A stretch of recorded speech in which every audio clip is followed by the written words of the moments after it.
Hinduism, the third largest religion in the world. A religion that's mainly seen as very peaceful and tranquil. But we know how people are when it comes to religion. If a non-Hindu sees a Hindu praising their religion, they'll immediately mention the caste system to basically shit on their religion. I'll quickly read off a basic description of the Hindu caste system. In the Hindu tradition, the Purusha Sukta of the Rig Veda describes the Brahmins as emerging from the mouth of the cosmic being Purusha, with Kshatriyas from the arms, Vaishyas from the thighs, and Shudras from the feet. If any of you are familiar with the Hindu caste system, you guys know there's a fifth category, and they're the untouchables. They're also known as the Dalits. What part of God do they come out of? I don't know, but it can't be a good part. This is a supremacy system, so the Brahmins, the priests, also known as the privileged caste, are on the top, and the Shudras, nowadays the Dalits, they're the unprivileged, the marginalized caste at the bottom. If you're born a Brahmin, you will die a Brahmin. If you're born a Dalit or a Shudra, you will die a Dalit or a Shudra. If you're born a bricklayer, which is a job associated with Dalits and Shudras, you will die a bricklayer, and that's the only job you should do because that's what the caste system says. Obviously, this terrible hierarchy system caused a lot of discrimination, and it caused a lot of issues for the marginalized caste at the bottom. तो बड़का लोग बाटे इसे चाहेला नहीं जे छोटका के समान मिलो बड़का पढ़ले बा लिखले बा हर जगह जाता हर जगह का अधिकार जानता आ छोटका ना पढ़ले बा ना लिखले बा ना हर जगह का अधिकार जानता तो बड़का कबू दबले बा जे इनके अधिकार मिले के नहीं चाहिए आ ना देव जा जितना आई उतना हमनी के खाए जा अधिकार हमनी का तहनी के कहाँ अधिकार बाटे जे तहनी के जइबल तहनी के का बा जे मिली तो दपा जाला घरे आदमी जे हमनी के अधिकार नहीं के तो कहाँ जाइल जा उ लोग के तो अधिकार बा तो होते जाता लोग गमाई रहेला. This is a very brief description of the caste system. I'll go more in depth later in this video, and I'll add more information to your caste knowledge as the video goes on. What do Hindus do when they hear other people shitting on their religion, and by mentioning the caste system, they'll all come back with the same rebuttal. What modern Hindus want you to believe is that the caste system is all the colonizers' fault. Early Hindus, before colonizers even came over, never had issues with it. The main basis of the rebuttal most modern Hindus use, they say in pre-colonized India, Hindus lived under the varna system, which is different than the caste system.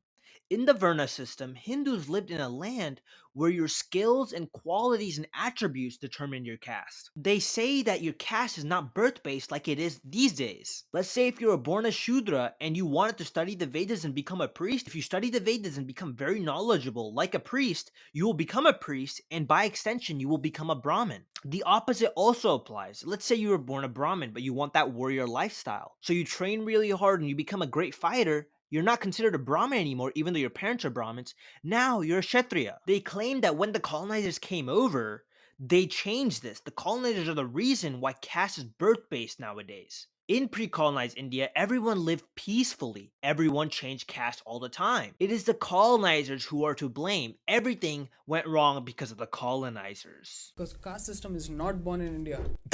They want you to believe this, but let's pretend it was the colonizers' fault. Why does caste-based discrimination still exist to this day? Why does riding a nice Royal Enfield as a Dalit get your hand chopped off?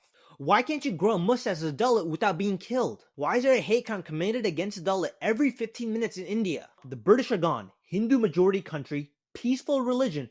Why does caste-based discrimination still exist? Maybe, just maybe, the colonizers aren't the one who started this awful system. Before I go on, when I say Hindu, I don't mean all Hindus. I just mean the Hindus that try to defend caste and try to make it seem like it's okay. Basically, caste apologist Hindus who probably also support the Hindutva identity, aka the Indian Nazis. If you don't know what Hindutva is, it's basically a group of people that want greater India. Sounds a bit familiar to greater Germany. They hate minorities, they only want a Hindu country. You might not believe me, but Hindutva identity is kind of based around them believing they're Aryan descendants. It always baffles me that people who don't look like the pseudo race believe they are the pseudo race. I have to be incredibly clear on the type of people I'm criticizing is because you can be a Hindu, but you can still agree with everything I'll say in this video. One more PSA, I'm not saying all Hindus support caste and support caste-based discrimination. You know, that's like saying all Muslims are terrorists. It's just very ignorant, but I'm talking about the ones and criticizing the ones that defend caste. I'm making this video is because people blindly defend their religion no matter what, and they try to ignore the atrocities that happened because of their religion. If you forget the history on why it happened, you're bound to repeat it again. Again, I need to make this very clear because Hindu is a blanket term for all the religions and all the traditions that exist in India. And it's a blanket term just because of how Hinduism spread. To get more followers in their religion, what they would do is basically add all the idols and other gods into their pantheon. There are people out there who worship Shiva, the god of destruction, but don't consider themselves to be Hindu. This happens because the worship of Shiva, Vishnu, Krishna, and many other gods, probably every single god in Hinduism, existed before Hinduism. As the idea of Hinduism spread throughout India, these gods basically got added to the pantheon. One great example is the Dravidian folk goddess Maisamma. The worship of Maisamma existed before Hinduism was even a thing. But now if you go into Wikipedia, it basically says she is believed to be the daughter of Shiva and Parvati. How can someone be the daughter of Shiva and Parvati if she existed before Hinduism was even a thing? She simply got added to the pantheon. And sometimes it doesn't even have to be a god. Some Hindus genuinely believe and claim the Buddha, yes, Siddhartha Gautama, the Buddha, is the 9th avatar of Vishnu. The Buddha clearly said, I am not God. But some Hindus genuinely claim he's the 9th avatar of Vishnu. I just needed to explain a lot of things because I don't want people to take this video the wrong way. And Hinduism is very, very, very complex, and let's get back to the main point of the video. So what caste apologists try to do is they try to paint caste discrimination as a colonizer problem, and it did not exist before colonizers came in. And it's all the British's fault. Look, let's break down their argument step by step. The first colonizer, Vasco da Gama, entered India in 1498. So according to caste apologists' arguments, we can assume there was no caste-based discrimination before 1498. So before 1498, Hindus lived by the varna system, and your birth did not determine your caste. Your skills and the person you are determine your caste. This is just false because there are many accounts of caste-based discrimination that happened before 1498. I really doubt there was ever a time where varnas saw each other as equal. I'll read a famous Buddha story to support my argument. Buddha's cousin, Ananda, encounters a young woman of the lowest caste sitting by a well. Ananda asks her for a drink of water, and she replies she is prevented by her low status from approaching a monk. He replies he doesn't care about her caste, but just wants water. This story is recognized in the Divya Dana, a Sanskrit anthology of Buddhist narratives that was compiled around the 2nd century CE. The 2nd century CE is before 1498. Before 1498, this is a story of caste-based discrimination. I thought caste-based discrimination was all the British's fault. So why is there an accounted story? Why is there a story of caste-based discrimination before 1498? Maybe it existed before the colonizers did. I think the clearest and easiest and the best way to see the caste-based discrimination that existed in pre-colonized India is through the great Hindu text, the Manusmriti, a book which contained the laws of the world given to Manu, the first human, and the Adam equivalent in Hinduism. So basically Sharia law, but Hinduism, the religious law and code. The Manusmriti is also dated to around the 2nd century CE, which is before 1498. Let's read some of the beautiful verses. Let the first part of a Brahmin's name denote something auspicious. A Kshatriyas be connected with power, a Vaishyas with wealth, but a Shudras express something contemptible. Manu 2:31. That's bad, but that's not too bad. Let's read more. A Shudra is unfit to receive education. The upper Varnas should not impart education or give advice to a Shudra. It is not necessary that the Shudra should know the laws and codes and hence need not to be taught. Violators will go to Amrita hell. Going back to the modern Hindu argument, they say in pre-colonized India, your caste was determined by your skills. So if a Shudra wanted to educate himself by the Vedas and wanted to become a priest, he could become a Brahmin, right?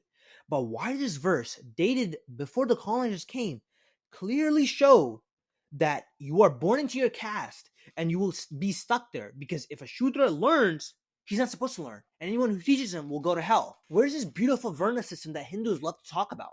They love to use the Varna system to defend their religion, but where is it? Maybe, just maybe, the Varna system and the caste system we know are the same thing. There's no difference. Okay, let's read another very beautiful verse. A Brahmana who is only a Brahmin by descent, i.e., one who has neither studied nor performed any other act required by the Vedas, may, at the king's pleasure, interpret law to him, act as a judge, but never a Shudra, however learned he may be. Again, that just proves my point. No matter how educated Shudra might be, no matter how much of the Vedas he can memorize, no matter how much of the Bhagavad Gita he knows, it doesn't matter. He'll always be a Shudra. But no matter how stupid a Brahmin might be, it doesn't matter if he never learned the Vedas. No, it doesn't matter if he never memorized them. He will still be better than the most educated Shudra. This just proves It was not the colonizers' fault. This is an issue that was made by Indians for Indians, by Hindus for Hindus. Let's read another beautiful verse. A Brahmin may compel a Shudra, whether bought or unbought, to do servile work, for he is created by the Creator to be the slave of a Brahmana. If you're born a Shudra in pre-colonized India, you are nothing but a slave to the Brahmins. You are nothing but a slave. No matter what he wants you to do, you better do it. I'm saying he because, women do not get the privilege in pre-colonized India. They're pretty heavily discriminated against. Let's read another beautiful verse. No Shudra should have property of his own. He should have nothing of his own. The existence of a wealthy Shudra is bad for the Brahmins. A Brahmin may take possession of the goods of a Shudra. So if you're a Shudra in pre-colonized India, they don't want you to chase the bag. They don't want you to get money. They don't want you to live in a big house. Even if you beat all the odds, get a big house as a Shudra, a Brahmin might come out of nowhere and just take it. And the king or the ruler of that land will do nothing because that's what's right. That's what God wanted us to do. Another crazy way people try to justify the caste system and pretend it's not Indians and Hindus' fault is by just outright not claiming the Manusmriti. They outright claim it's not an important Hindu text. They try to stray away from it. I think that is one of the biggest ways to cope. According to legend, Manu received divine knowledge from the creator god Brahma and composed the Manusmriti to guide human conduct and social order. You can't just pick and choose to fit your agenda. The Manusmriti has been used to oppress people before the colonizers came over. They also say stuff like the Manusmriti is a Smriti text, basically meaning it's remembered, opposed to Shruti texts like the Vedas, which are considered to be heard or divinely revealed. They can accept the Puranas and the Itihasas and by extension the Bhagavad Gita, which is considered to be a Smriti text, but when it comes to the Manusmriti, they're like, no, we don't want to accept that, and that's not actually a true Hindu text. You can't just draw lines to fit your agenda. You can't just not claim things to fit your agenda. The Manusmriti shows the true colors of Hinduism in pre-colonized India. It shows the true color of caste and the varna system. It reveals the truth that these people want to run away from, that Indians and Hindus caused the caste system, and the people at blame are not the colonizers, or rather the people of India themselves, the Hindus and the privileged Hindus from the privileged caste who wrote down these horrible laws. Some will bring up the Bhagavad Gita to show all castes were viewed as equal in pre-colonized India. Yes, there are verses that show that all castes should be treated equally, but these verses were not used in pre-colonized India. The Manusmriti was used in pre-colonized India. And Dr. Ambedkar said it best, wherever there are castes, there will be outcasts. Let's be realistic on who wrote this. God did not write this. God would not make such a cruel system. God would not marginalize people this much. The privileged men from the privileged caste wrote these terrible, awful laws to marginalize people for thousands of years. That oppression lasts to this day. The British did not do this. The colonizers didn't do this. Yes, the British were terrible, terrible people. Yes, they caused famines. Yes, they killed so many Indians. Yes, all they cared about was how to better themselves. But one thing you have to remember is the British weren't Indian. They couldn't care about caste. When they came into India, they saw this incredible tool. They saw caste. It was like a golden scar for them. They found it, they used it to their advantage, and they ruled India more effectively because of a system made by Indians for Indians. The reason I'm making this video is that a lot of Hindus try to pin blame on the British. The British did not do this. If you don't acknowledge that it's your fault, you wouldn't go out of your way to try to fix it. The way people justified it back then, the way people justify it even to this day, is just by a terrible, terrible mindset. They look at it as a just system, and they look at it like it's your fault you're in that position. They say lower castes are marginalized, they're oppressed because God put them in that place, because in their previous lives, they did bad things. And there's like this mentality that if you do something good in this life, if you're born a lower caste, maybe, just maybe you'll be born into a higher caste and live a better life. Think about that logic right now and just try to think, is that right?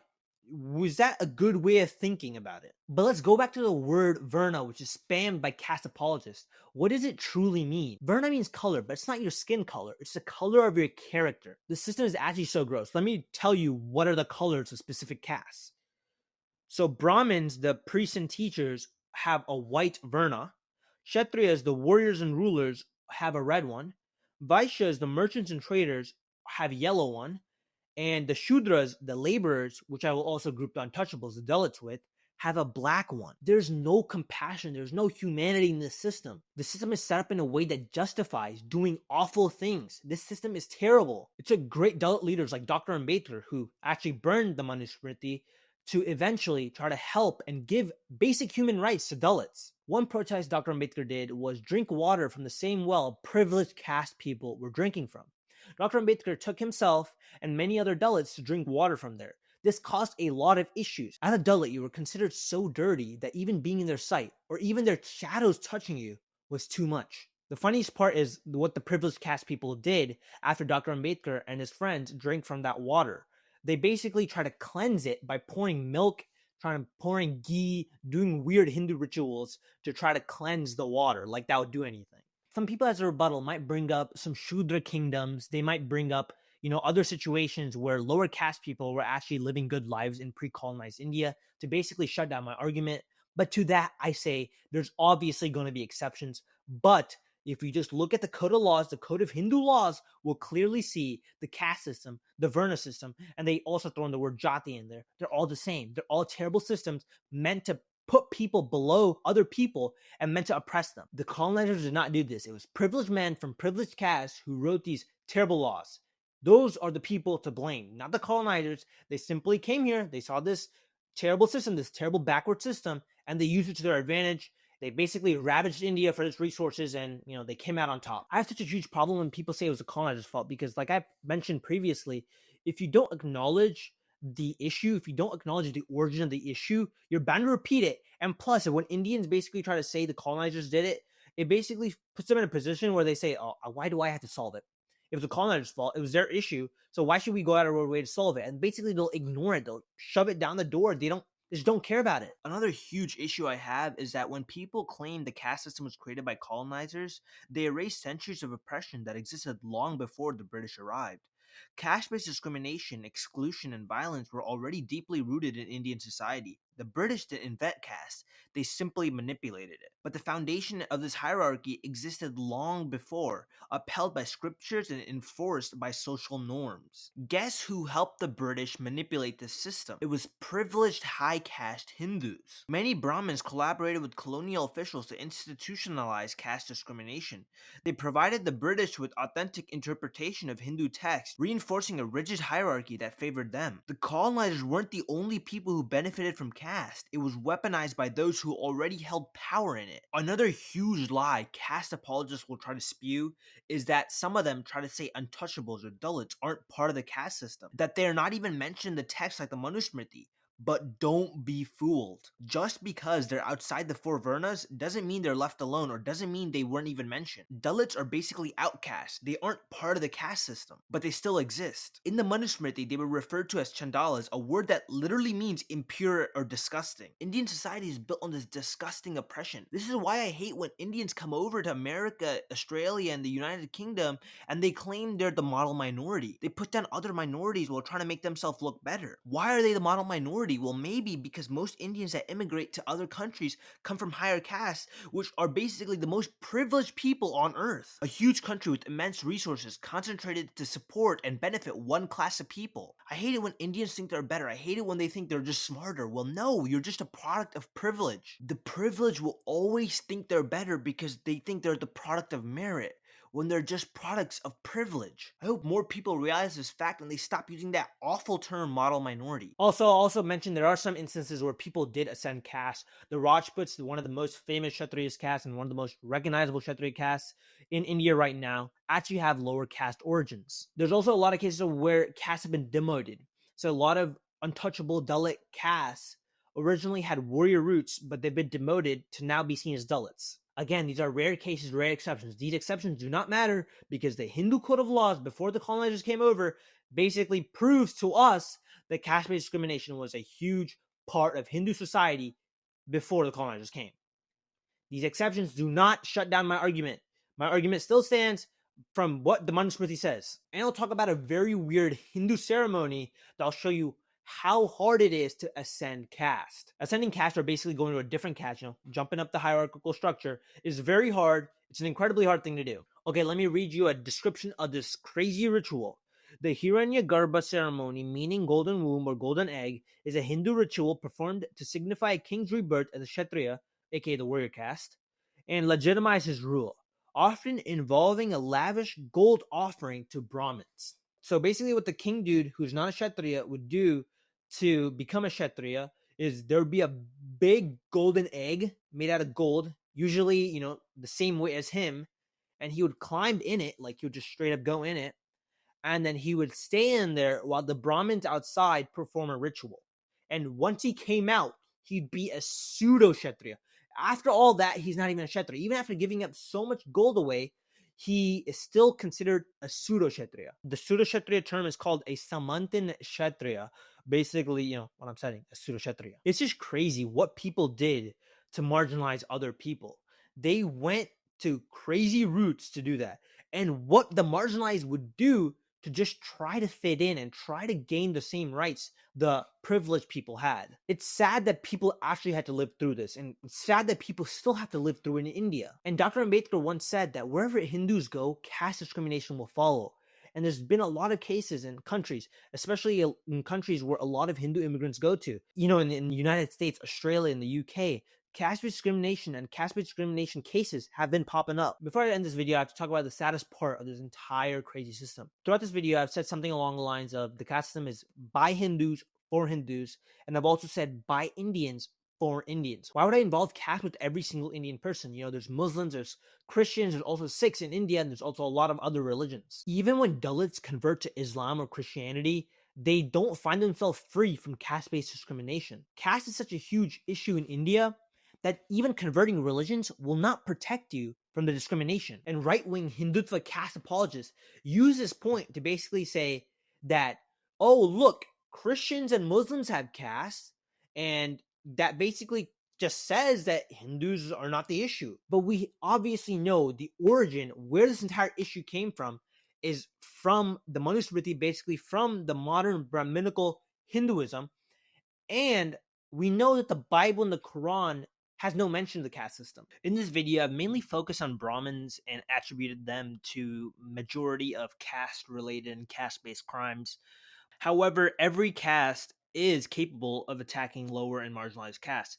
Many of the middle castes have also been known to attack Dalits and also been known to oppress them. It is not the Brahmins and the Brahmins only that do the oppressing. The texts we all know and hate, like the Manusmriti, were all compiled by Brahmins. So majority of people, when they talk about caste-related crimes, they will bring up Brahmins. But just remember, caste-based crimes are not just limited to them. The craziest part is that upper caste privileged Hindus will go and call these converted people sheep. And to that I say, who are the real sheep? Sheep only blindly and stupidly follow the thing that's given to them, something from their parents. They don't consider anything else. So who's the real sheep? The converts or the people who justify this awful, awful system? That's my little rant on caste and how people try to avoid accountability to blindly defend their religion.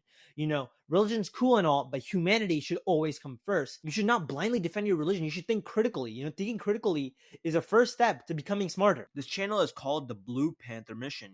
My channel is inspired by resistance and basically Ambedkarite thought. The mission is to break the silence around caste. I want to inform the world, especially those outside India, because most people don't even know caste exists. Even inside India, there's denial. Some privileged people will even claim it doesn't exist at all, but we all know the truth. My mission is to expose that truth and advocate for caste to be recognized on the federal level in the US. If we don't speak out for stuff like this, it will silently oppress people. We can't have the horrible things that happen in India to be hidden from the world. We must expose the truth. Thank you for watching, and I really hope you enjoyed my video, and I hope you subscribe. There will be more videos, tackling this thought and continuing the Blue Panther mission.